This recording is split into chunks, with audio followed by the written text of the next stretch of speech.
Hi there, my name is Sonia Rogers, and you are watching Blacksmith TV. Stay tuned.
Hey Apostle, how you doing?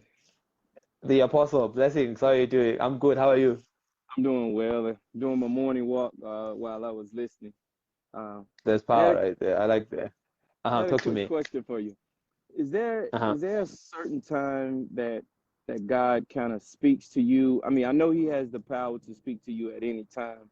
I'll just give you the scenario of what I'm saying. Like most of the time when I'm listening to a sermon or whatnot, during that process of me listening, I hear God speaking in my voice. I'm still paying attention to what's being taught, but then I'm getting little nuggets and little ideas and little thoughts that I feel God is giving me that I often write down. It's not like not paying attention to the sermon, but I just feel like in those situations, God is speaking to me more. And so a lot of times I'll start to jot things down. And I even feel that my wife gets on me a lot, like when I start to drive.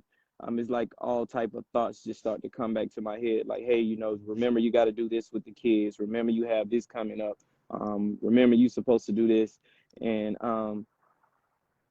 I just want to know whether there are certain moments in your life or certain times that God just speaks to you. It's not relevant to where you at. It's just that's that time that He feels that you're listening, or something that's being said is relevant to something that He wants me to learn, or something that He wants me to make an adjustments on, or listen to.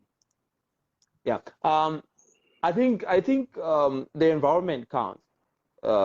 Like for example, the Lord oftentimes, I don't even to say the Lord mostly speaks in the morning, but most people it's easy for them to hear the Lord from the early mornings, the early hours of the morning, like let's say from 1 a.m. in the morning going down. That's why, for example, a lot of people get their dreams, people can get their visions and stuff. You know what's happening because you are now quiet.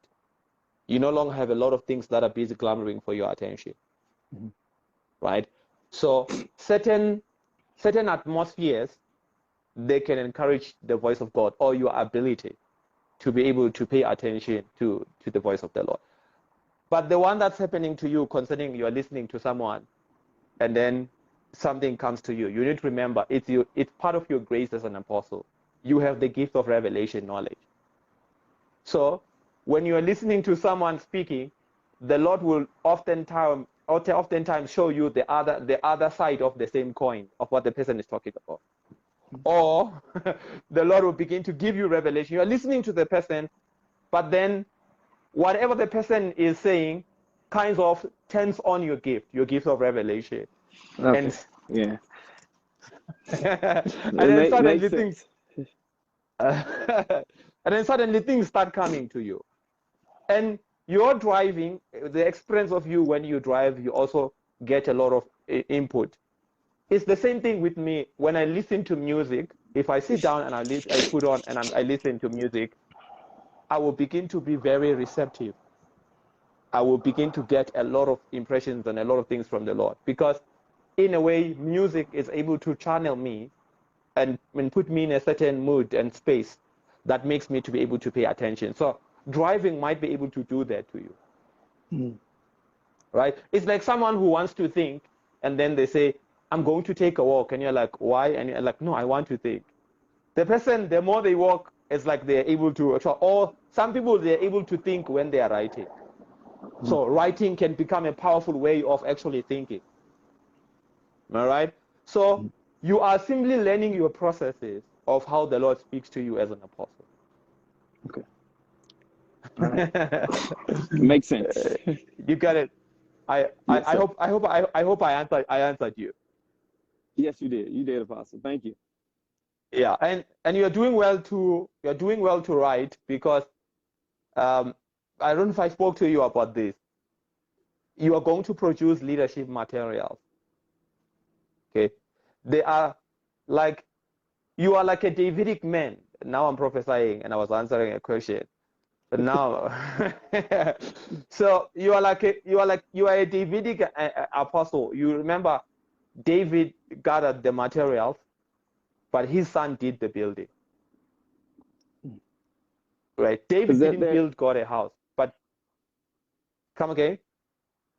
There are times when I get like certain thoughts and process, and I think it might be like in my phone right now. I literally have probably about 20 sermons that I've just, I got a thought in my head, and then I just wrote it down and typed it in my phone, and it was almost like the title of it. And then maybe about a month or so later, I'll get some more stuff that kind of builds on that subject that I typed in.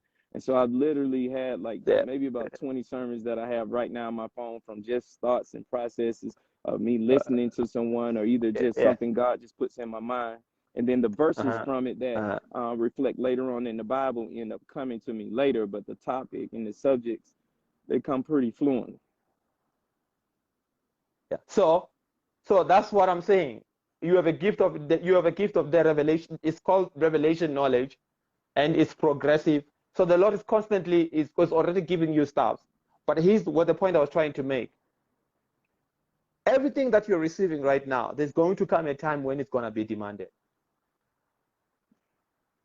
You get it? So you have to seriously, especially when you're getting in progressive revelation, you have to seriously document the stuff that the Lord is giving to you, because there's going to come a time when that stuff is required. Yes, sir. You get it? Yeah. So the America is blessed to have you. You are an apostle of note. The world is about to discover another man. So stay with your own process. Yes, sir. Stay with your own process, and you are going to be a blessing to the body of Christ. Thank you, Apostle. Okay. Bless you, man of God. God bless you. Bye-bye. Bye-bye.